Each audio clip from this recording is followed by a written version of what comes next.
que están en línea y ven las diapositivas? ¿Sí? Ok. Me quito el cubrebocas para que me escuchen mejor. Bueno, soy la doctora Elisa Dávila. La semana pasada tuvimos clase con ustedes. Vamos a continuar el caso clínico que no vimos de la clase de obesidad y ahorita seguimos ya con la de talla baja. Vamos a leer el caso. Es un paciente masculino de 13 años con antecedentes de ambos padres con obesidad, abuelas con diabetes tipo 2. Es producto de una tercera gesta de embarazo normoevolutivo de término, pesó 4,300 al nacer, un desarrollo psicomotor normal. Acude a consulta por obesidad desde los 6 años. Tiene polifagia, nicturia, cansancio, somnolencia, ronca por las noches. No realiza ejercicio. Está frente a pantalla 6 horas por día. Consume refrescos diariamente y no consume frutas ni verduras. A la exploración física tiene un peso de 105 kilos, una talla de 1,63, un IMC de 39.5, una cintura de 115, la TA de 140/85, acantosis severa en cuello, axilas, ingles, lipomastia y el resto normal. Si se fijan, les fui describiendo como antecedentes heredofamiliares de riesgo, perinatales de riesgo, síntomas que puede tener y datos importantes a la exploración física. Todo está resumidito ahí, pero ustedes lo tienen que preguntar intencionadamente.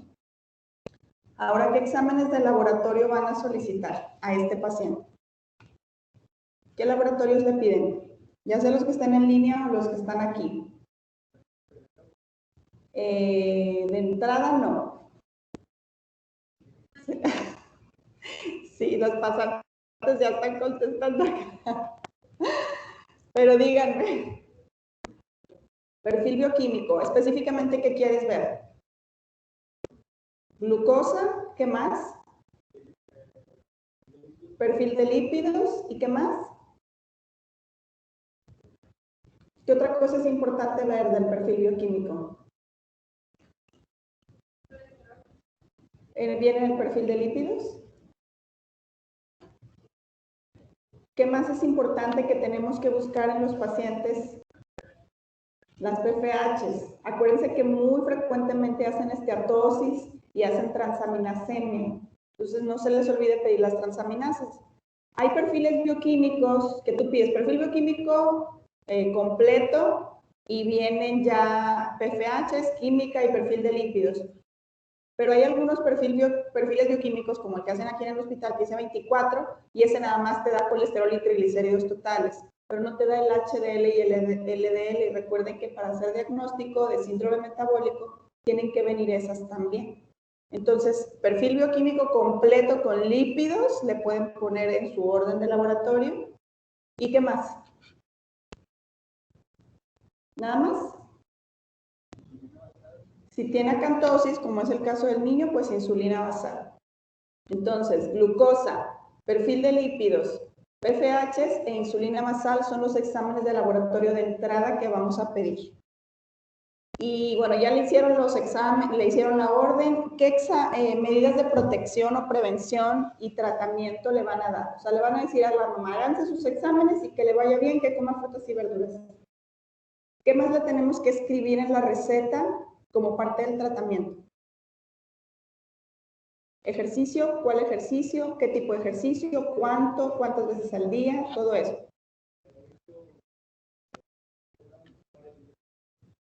Una hora todos los días, ejercicio aeróbico. Ajá.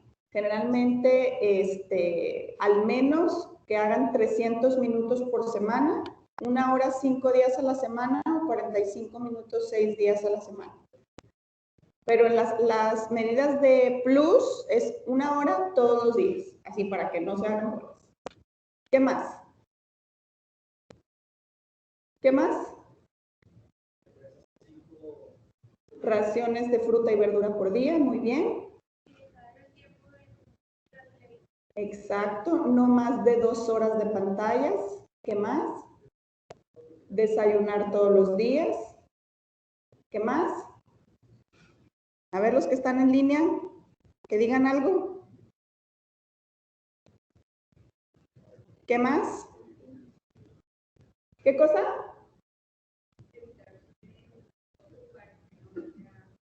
Tratar de comer al menos 5 días comida de casa, disminuir el tamaño de porciones, tratar de eliminar bebidas azucaradas, chatarritas, consumir 5 raciones de fruta y verdura por día, no más de 2 horas de pantallas, pues sí, creo que ya las dijimos todas. El ejercicio, y entonces todo eso hay que escribirlo en la receta. ¿Y qué factores de riesgo presenta para desarrollar obesidad este paciente? Padres con obesidad, abuelos con diabetes tipo 2, ¿qué más? Bueno, eso es un dato de la exploración física, pero pues es un factor de riesgo para resistencia a la insulina y diabetes, pero para obesidad como tal, que fue macrosómico, muy bien. Básicamente esos son los factores de riesgo, los antecedentes heredofamiliares y perinatales que lo están predisponiendo a que también pueda tener obesidad.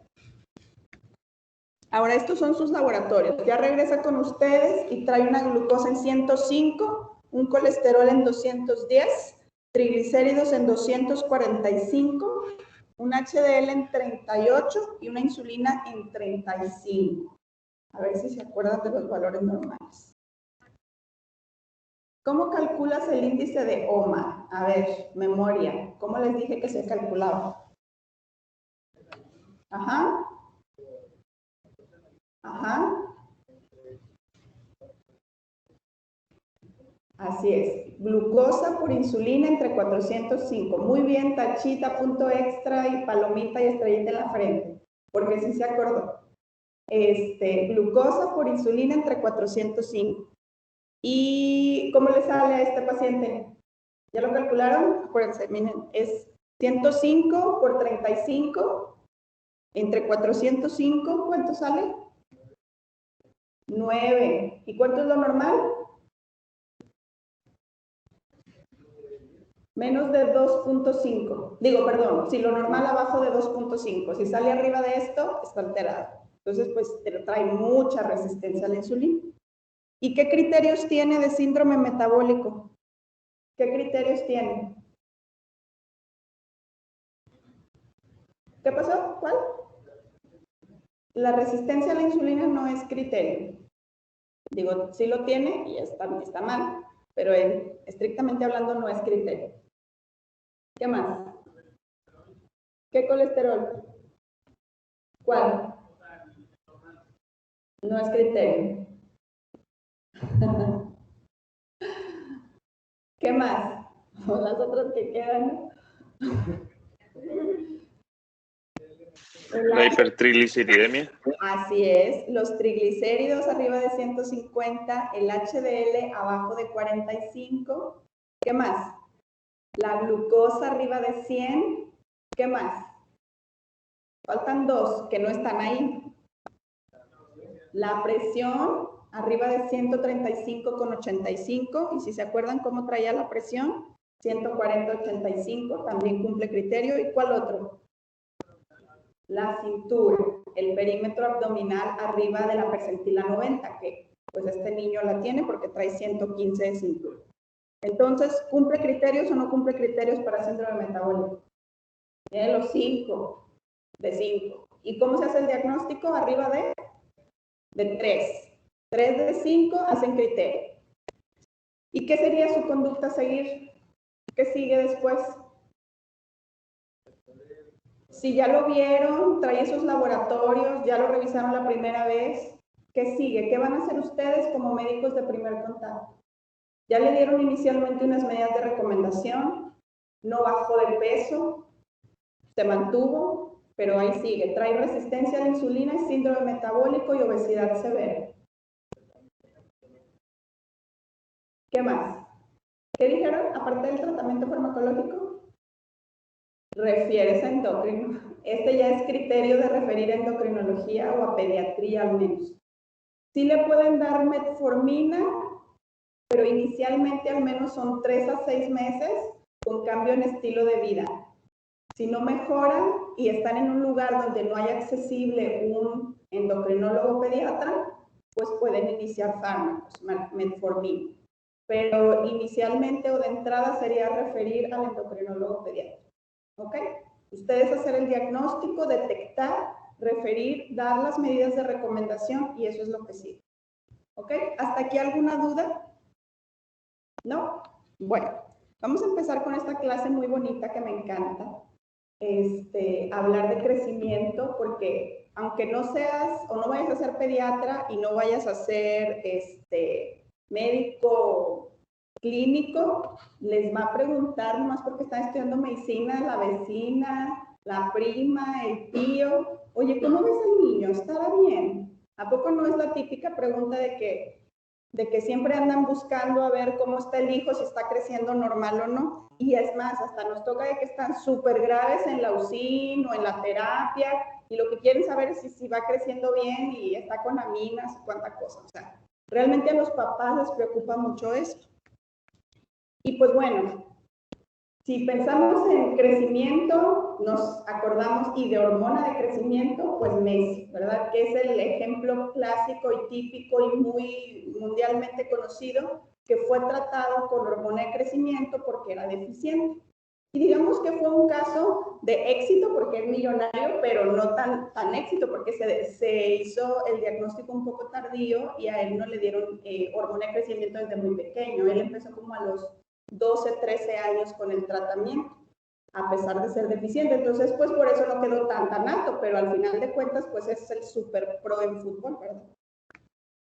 Y pues lo que queremos es que ustedes tengan aquí las buenas herramientas para evitar que los niños me lleguen así.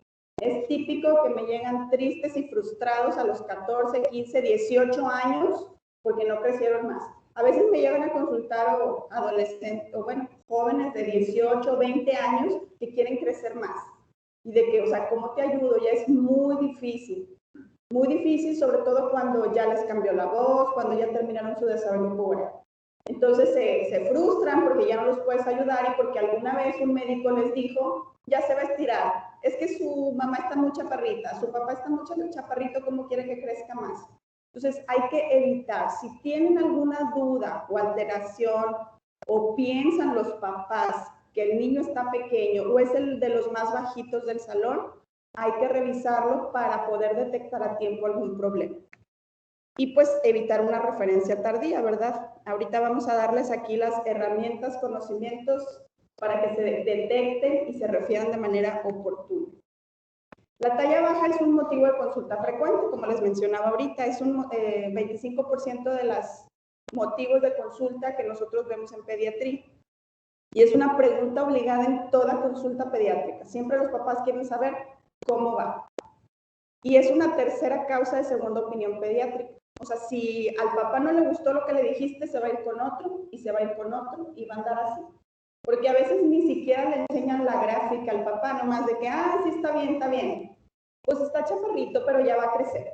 Pero ni siquiera se grafica o se dan cuenta o les dicen a los papás cómo está. Tip mercadológico. Bueno, ahorita les voy a decir ese tip mercadológico para que no se les vayan sus pacientes. Diagnóstico, definición de talla baja, pregunta de examen. Una talla por debajo de 2 desviaciones estándar para la media, por debajo de la media poblacional.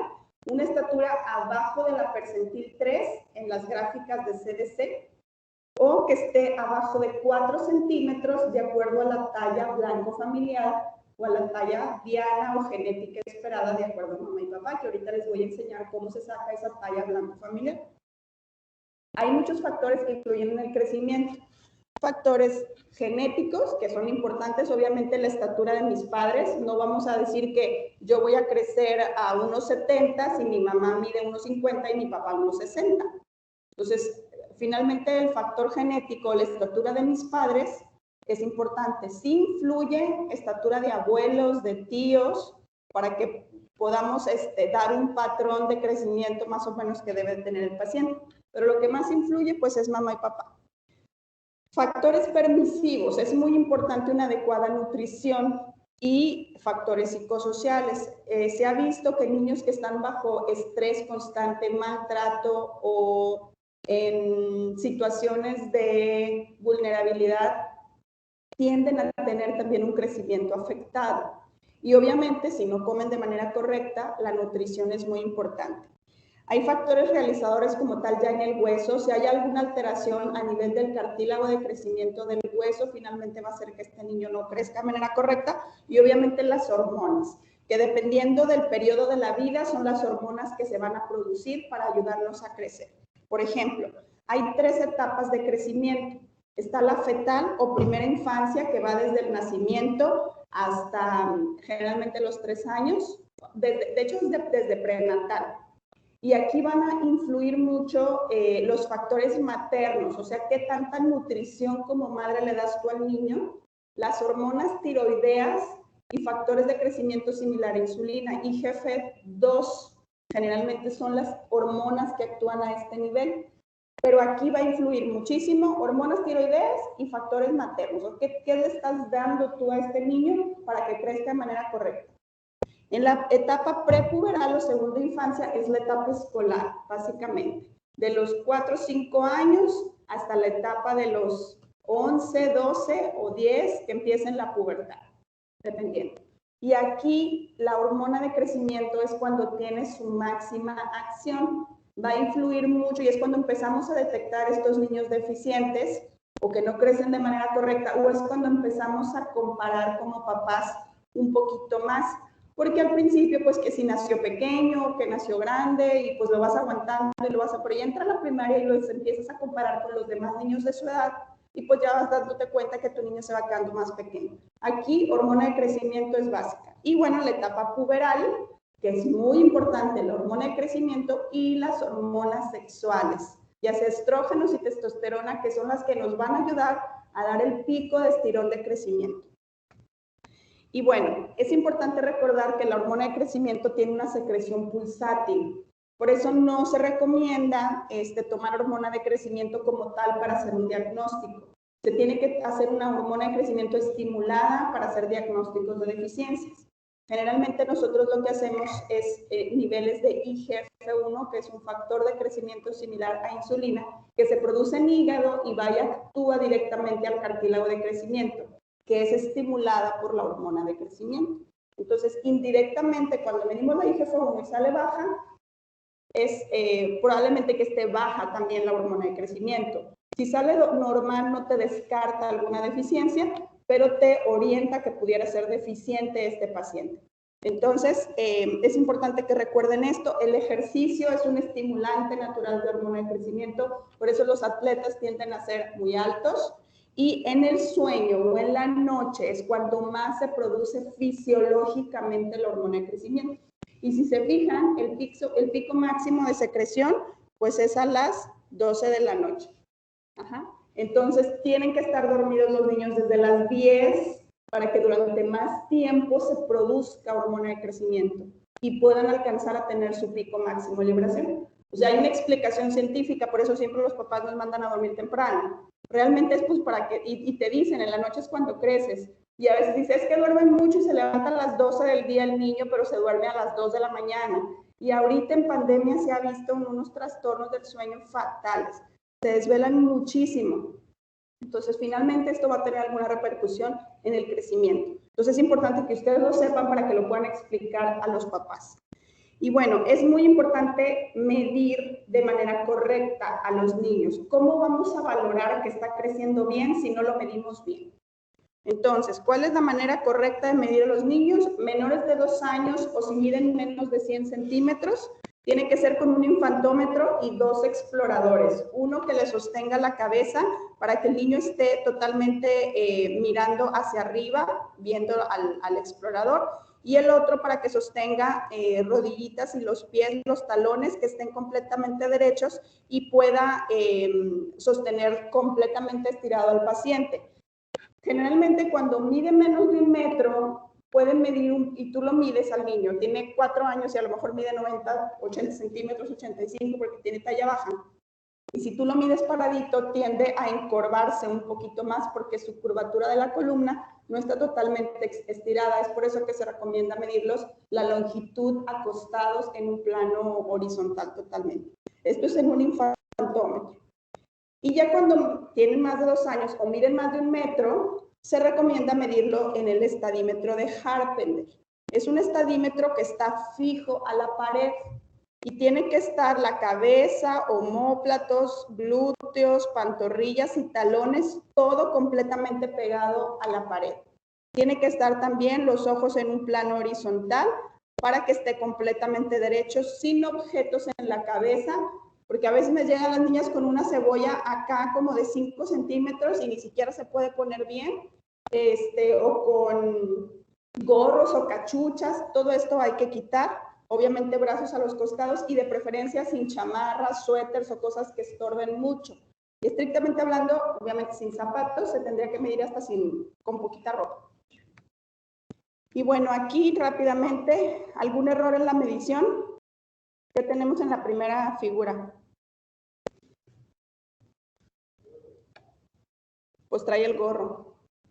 Y acá, los pies están separados y está así toda choquilla. Y aquí,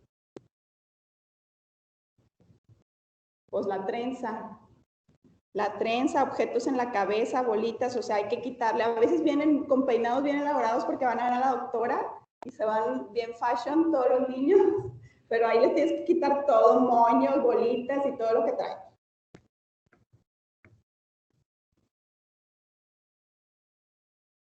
Básicamente es objetos en la cabeza, los talones separados y pues retirar todo lo que hay ahí, ¿no?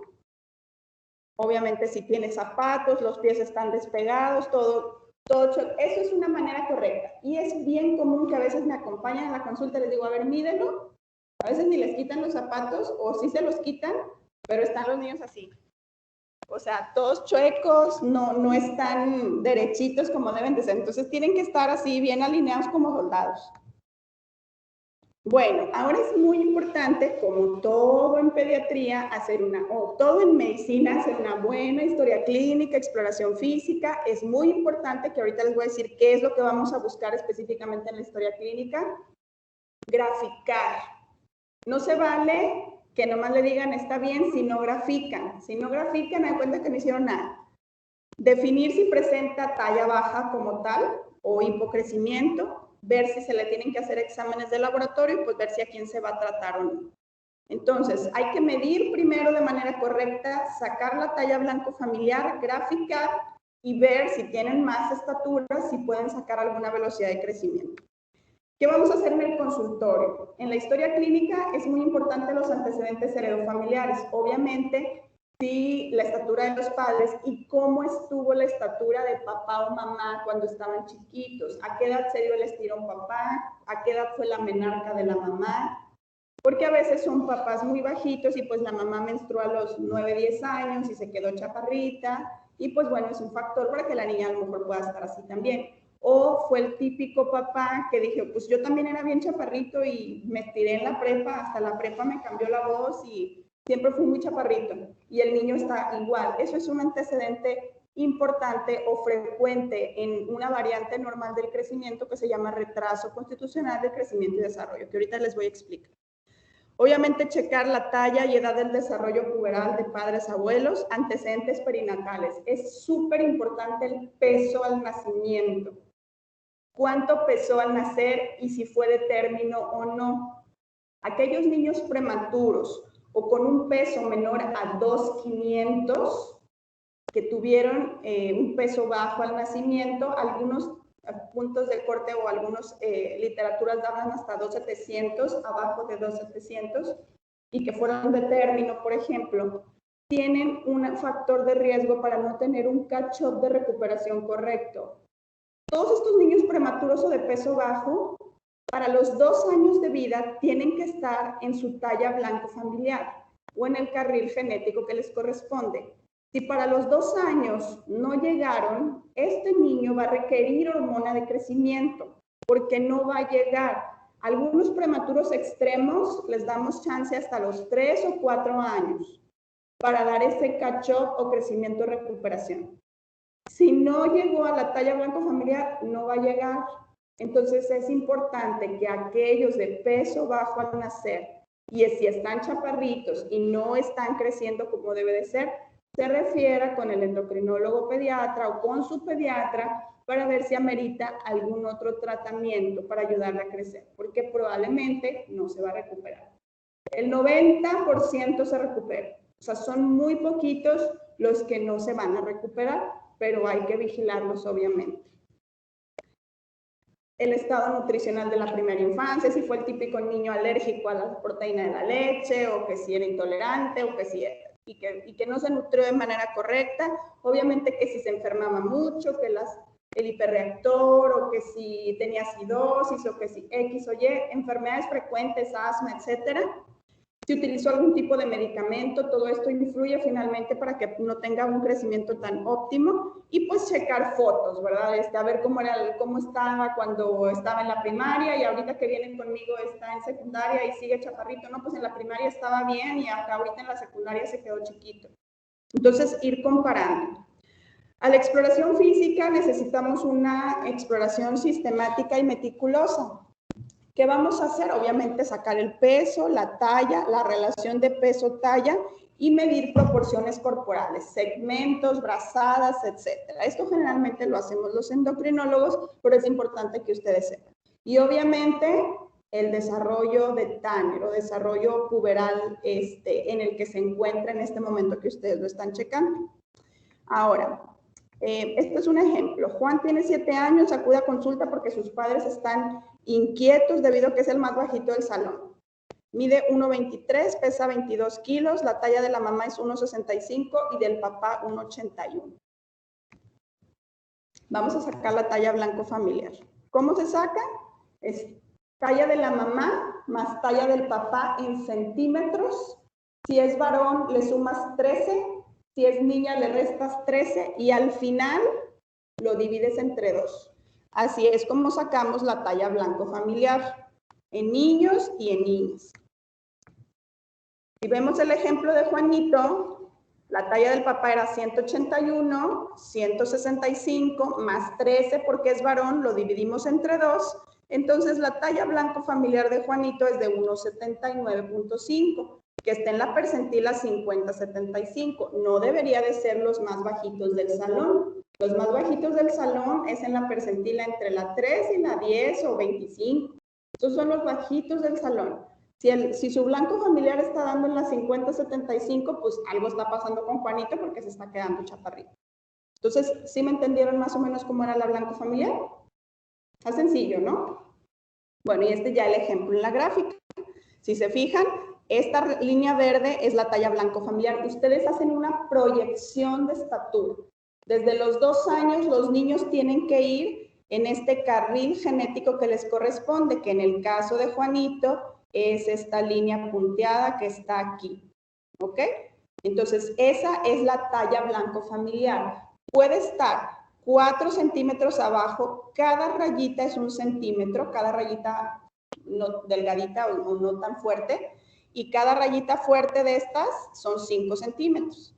Entonces, 4 hacia abajo o 4 hacia arriba puede ser normal que nosotros nos encontremos, porque a veces influye talla de abuelos, tíos, si come bien, si se duerme temprano, si hace ejercicio, para que exprese más o menos potencial genético. Entonces, de la talla blanco familiar o la línea verde que ustedes ven aquí de Juanito, está permitido que pueda estar 4 arriba o 4 abajo. ¿Sí quedó claro? Muy bien. Ahora, ¿cómo vamos a sacar la velocidad de crecimiento? ¿Qué es esto y por qué es tan importante? La velocidad de crecimiento básicamente es el parámetro clínico más importante que nos va a definir si una talla baja es patológica o no, o sea, que se tenga que tratar o no. Casi todas las variantes normales del crecimiento, que es el 80% de las causas de talla baja, que es la talla baja familiar y el retraso constitucional, no se tratan y van a tener velocidades de crecimiento normales de acuerdo a la edad. O sea, el niño va a ir creciendo bien, solo que va a estar chaparrito. Va a ir creciendo como le corresponde de acuerdo a la edad. Pero una velocidad de crecimiento lenta o un hipocrecimiento generalmente va a requerir tratamiento en algún momento. Y pues se debe valorar en intervalos de 6 meses, mínimo 4 meses de revisión. Si decimos de un mes a otro, no es tan confiable esta velocidad de crecimiento, sobre todo en niños grandes. En niños lactantes, sí más o menos podemos saber cuánto es lo que tiene que crecer cada mes. Y tiene que estar creciendo cada mes de peso y de estatura. Pero en niños escolares, en un mes a veces no va a crecer, o en 2 meses, tenemos que esperarnos un poquito más. Y no necesariamente quiere decir que esté mal. Se considera como límite de la normalidad abajo el percentil 10. Esta gráfica que ustedes ven aquí es una gráfica de velocidad de crecimiento. Y entonces, si está abajo del percentil 10, pues es hipocrecimiento. El niño óptimo tiene que crecer arriba del percentil 25, que no se alcanza a ver aquí, pero es la rayita amarilla. Hay que tener especial atención a aquellos que están entre los 10 y 25. ¿Cómo se saca esta velocidad de crecimiento? Es la talla que tenemos actualmente en centímetros menos la talla previa que estamos evaluando entre el número de meses por 12. O sea, si te mide ahorita 150 y medía hace 4 meses 149, creció 1 centímetro en 4 meses, 1 entre 4 y lo multiplican por 12 para sacar la velocidad de crecimiento en centímetros por año. Y esto es lo normal que tiene que crecer. El primer año, 25 centímetros. Segundo año, la mitad, 12.5 centímetros. En la etapa preescolar y escolar, para fines prácticos, entre 5 y 7 centímetros por año. Esta es pregunta de examen. ¿Cuánto es lo normal que crece un niño en etapa escolar? 5 a 7 centímetros por año. Porque nunca saben, les pregunto, ¿cuánto crece? ¿Cuánto es lo normal? ¿3 centímetros? ¿10 centímetros? No, 5 a 7. Y en la pubertad puede ser desde 7 hasta 12 centímetros por año, porque se dan su estímulo. Entonces, obviamente, es un pico mayor.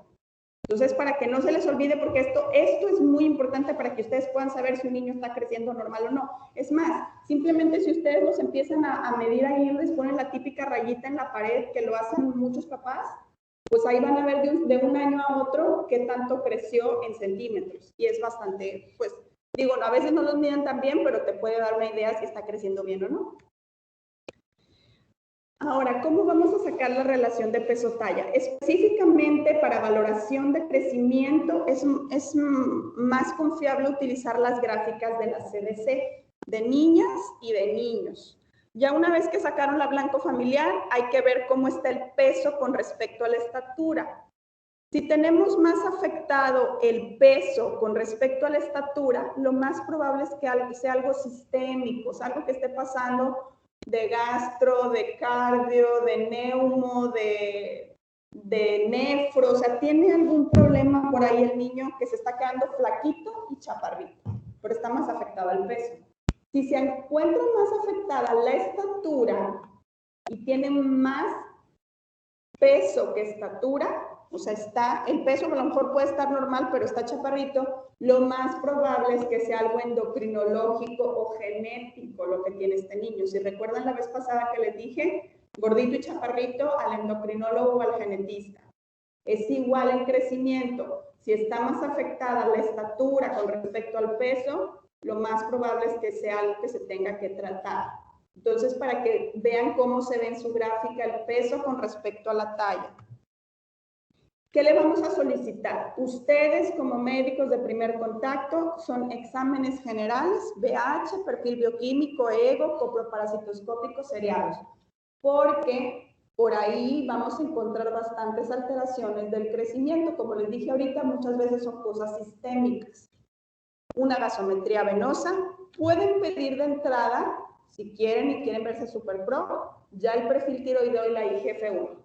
Esos serían los estudios de primera línea que se tendrían que pedir a todo paciente que ustedes grafiquen que esté por debajo de la percentil 3 o que esté 4 centímetros por debajo de la blanco familiar. Y la edad ósea.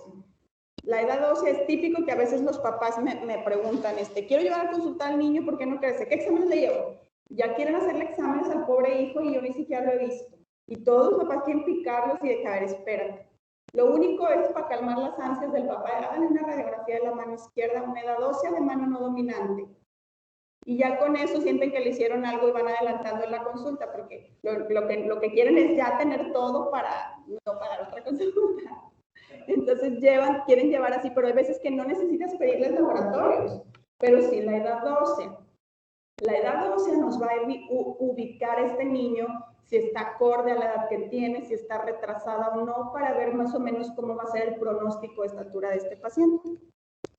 Y ya de segunda línea, los que pedimos son la IGBP3, que es, o la IGF-1 y IGBP3, que es la proteína transportadora de la IGF-1, y las curvas de estimulación de hormona de crecimiento. Que estas curvas de estimulación, no vamos a ahondar mucho en ellas, solamente que sepan, las que hacemos aquí pueden ser clonidina, arginina, ejercicio con insulina. Pero pues está bien difícil a veces mandarle a hacer una prueba de insulina para provocar la hipoglucemia y medir hormona de crecimiento en el niño. Entonces, casi siempre las que yo pido son clonidina, que es un estimulante de la hormona de crecimiento, y tú lo que haces es mides basalmente hormona de crecimiento, le das la clonidina al paciente y luego tomas determinaciones cada 20 a 30 minutos, hasta los 90 minutos, para ver si estimuló arriba de 10, que es lo que se habla como punto de corte. Entonces, esas son las curvas de estimulación. Esas no las van a pedir ustedes. Ustedes van a pedir los de primera línea. Ahora, ¿cómo vamos a clasificar la talla baja?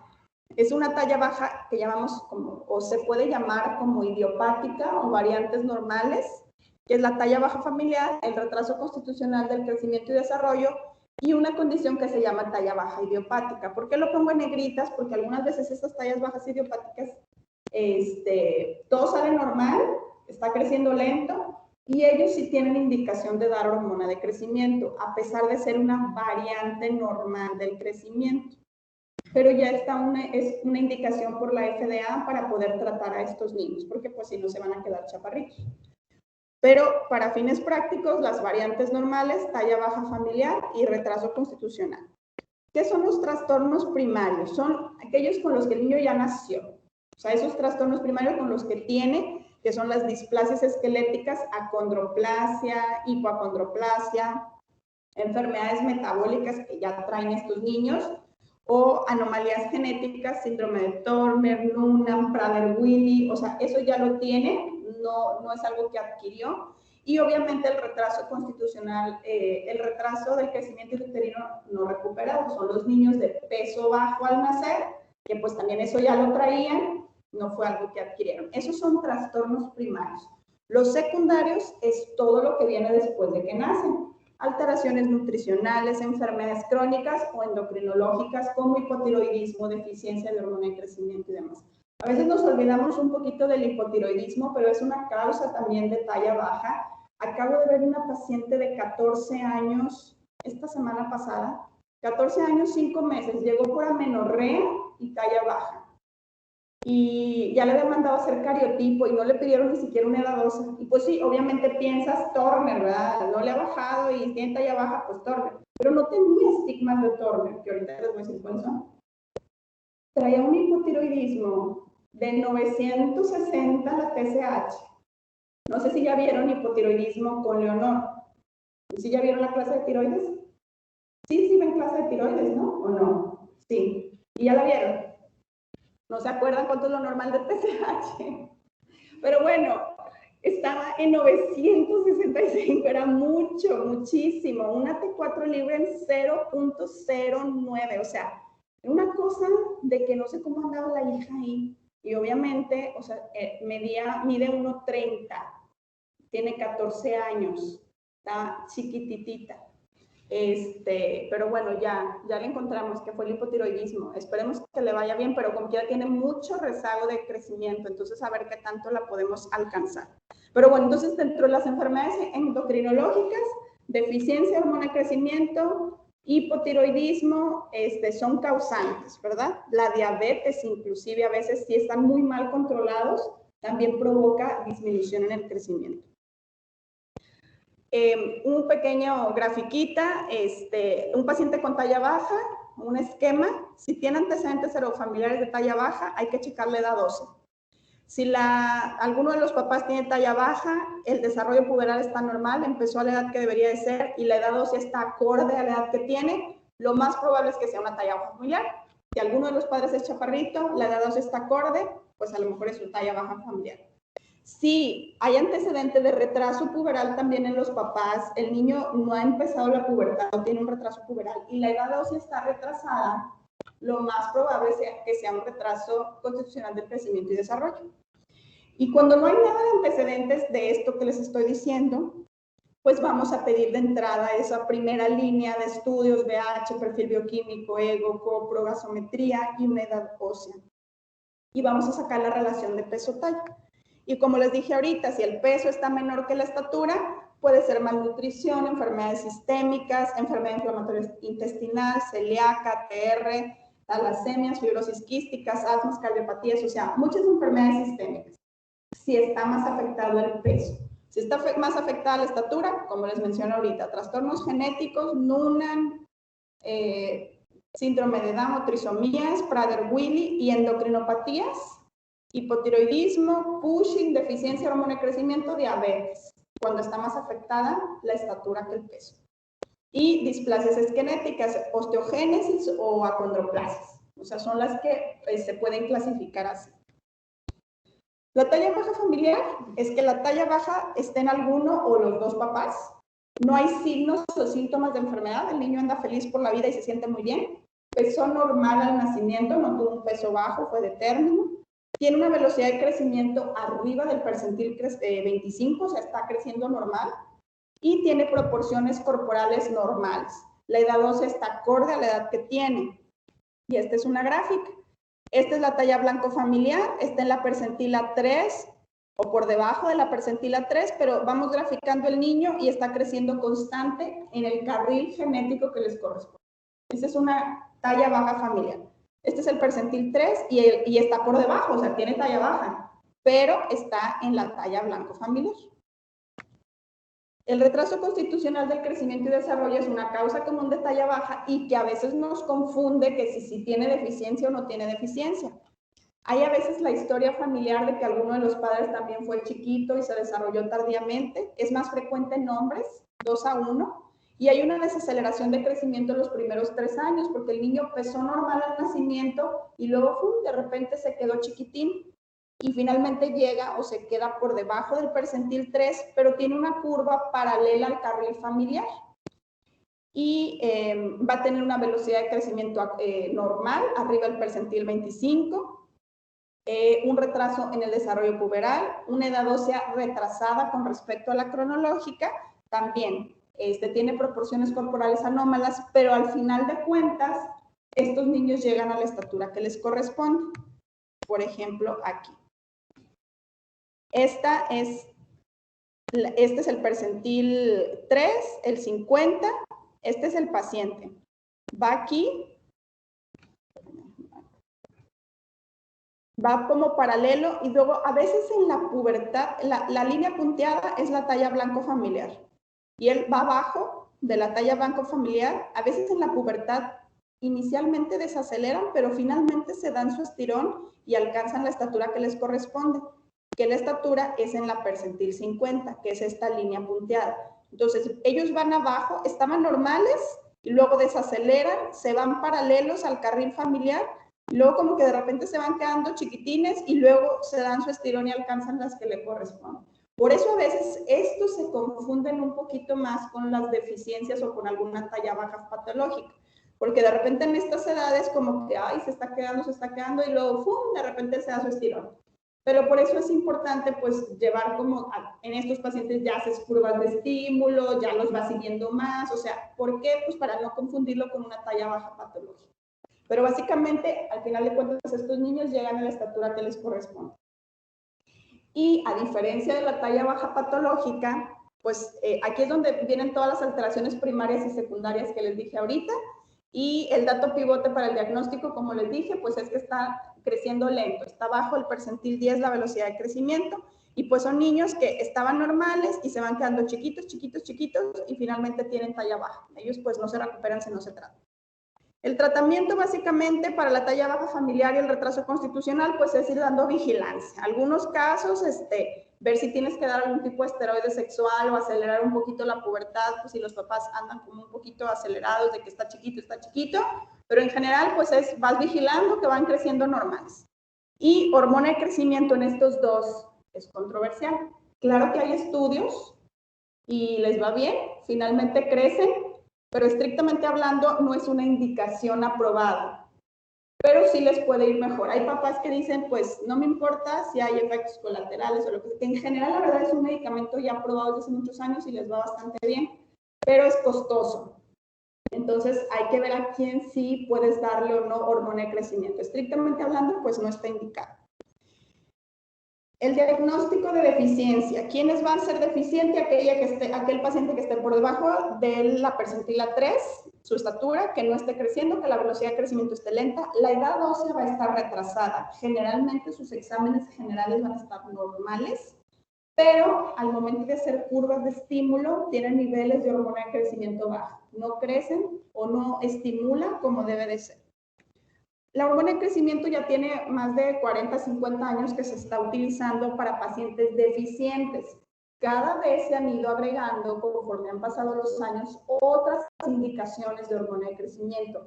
Indicaciones absolutas y relativas para utilizarlo, que generalmente la hormona de crecimiento la vamos a usar nosotros, endocrinólogos pediatras. Pero bueno, ahorita les voy a decir cuáles son esas indicaciones. ¿Qué va a hacer en sí? Promover el cartílago de crecimiento o promover el crecimiento a nivel del cartílago y a nivel de hígado para favorecer que se produzcan factores de crecimiento como la IGF-1. Entonces esa va a ser principalmente la acción de la hormona de crecimiento. ¿Cuáles son datos o signos sugestivos de una talla baja patológica? Que tengamos una talla por debajo de 2.5 desviaciones estándar, o sea, una talla más abajo de 2 desviaciones estándar, muy abajo, ¿verdad? Talla desproporcionadamente baja con respecto a la talla blanco familiar. Una historia y examen físico sugestivos de enfermedad crónica, que se vea el niño enfermo. Velocidad de crecimiento por debajo del percentil 10, proporciones corporales anómalas, o sea, que ustedes vean que el niño pues no se ve proporcionado a sus segmentos o al momento de medirlo tenga así más brazada, menos segmento superior, inferior, etcétera, o rasgos dismórficos. ¿Cuáles son estos rasgos dismórficos? Recuerden, niñas, que tenemos que buscar. El síndrome de Turner no crean que es tan raro. Entonces, todo niño o niña que venga con talla baja, hay que buscarle, niña, estigmas de Turner. En los varones puede ser el Noonan, que son características muy similares al Turner. ¿Cuáles son estas? Siempre piensan cuello alado.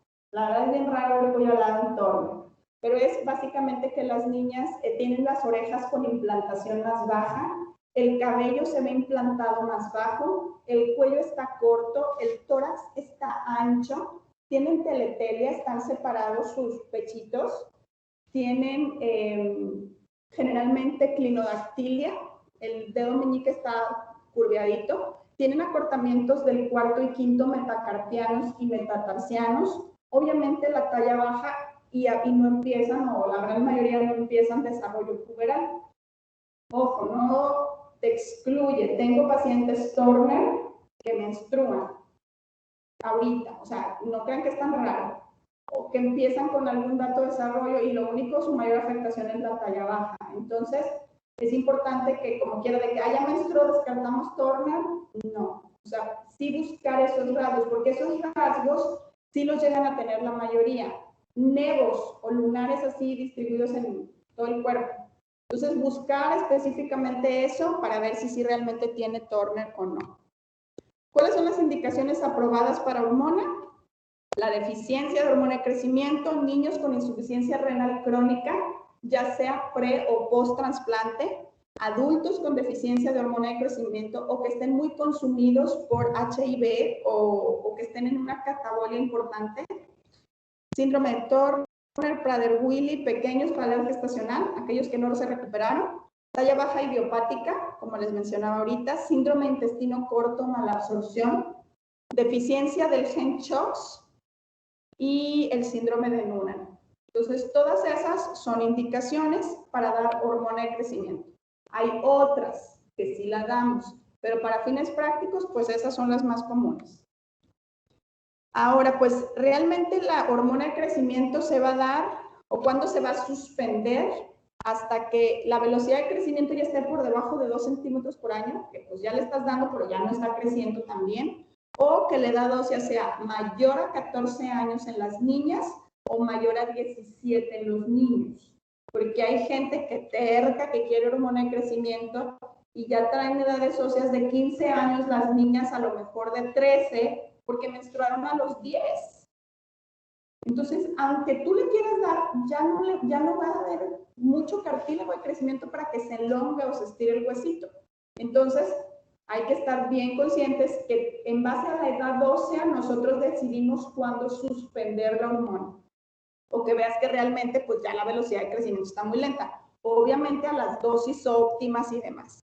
Si se continúa la hormona de crecimiento después de alcanzar la talla final, pues hay que revalorar la dosis. En los pacientes deficientes de hormona, algunas veces tienen que continuar como adultos deficientes de hormona con hormona de crecimiento, pero la dosis de adulto es mucho más bajita que la de niño o la de crecimiento.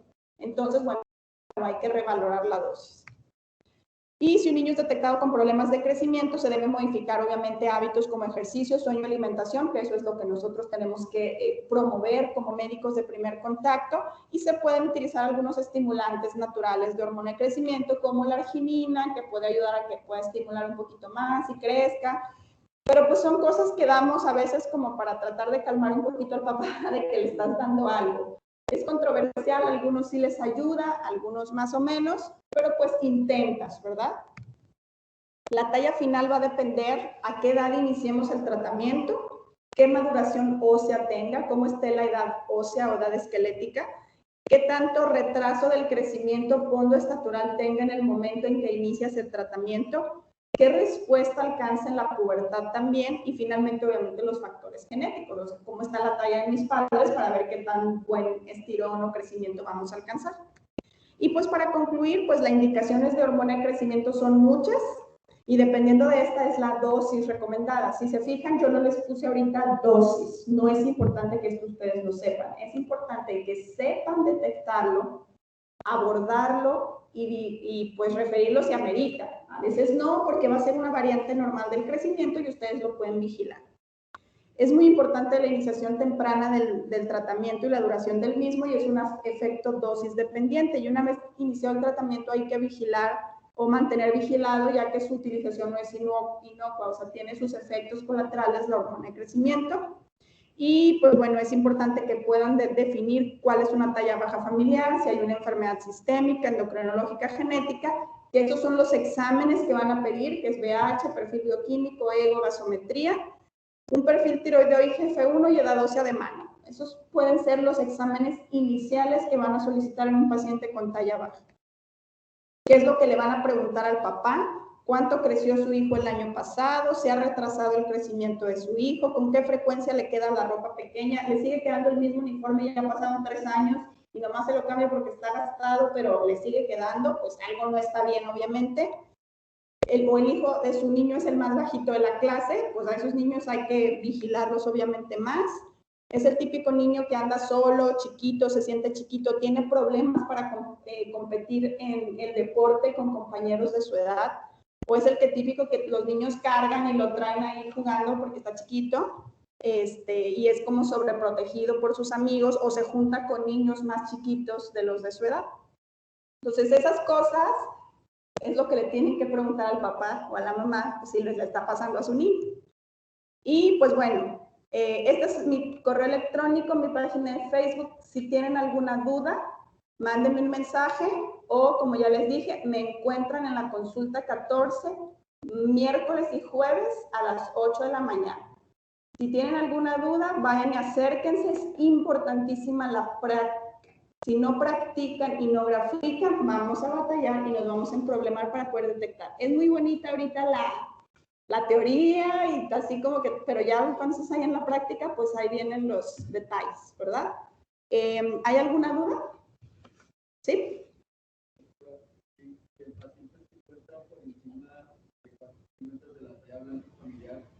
Ahí deberíamos preocuparnos hasta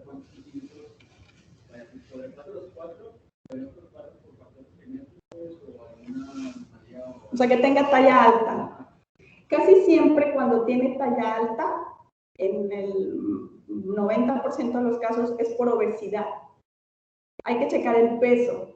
Si no tiene peso alto y tiene talla alta, lo siguiente que checas es la pubertad, que esté teniendo una pubertad rápidamente progresiva.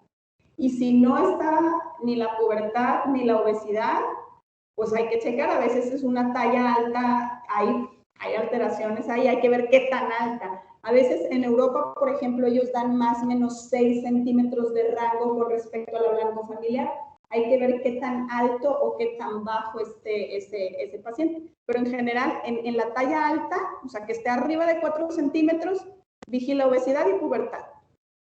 Y ahorita en pandemia, híjole, estoy viendo unas, de hecho no lo tenemos en las clases de pregrado la pubertad precoz, pero es impresionante la cantidad de pacientes que estoy viendo, niñas con pubertades tempranas, menarcas a los 8, 9, 10 años, bien chiquititas.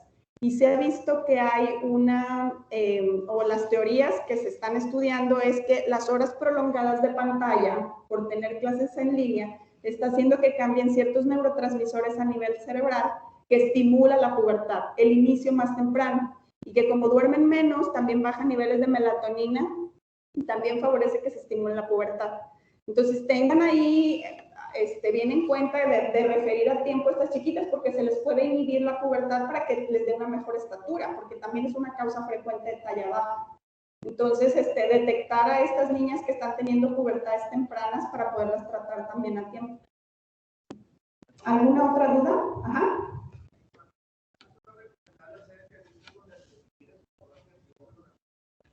Ejercicios aeróbicos y de estiramientos, sí, es lo que más se ha visto que puede favorecer el crecimiento.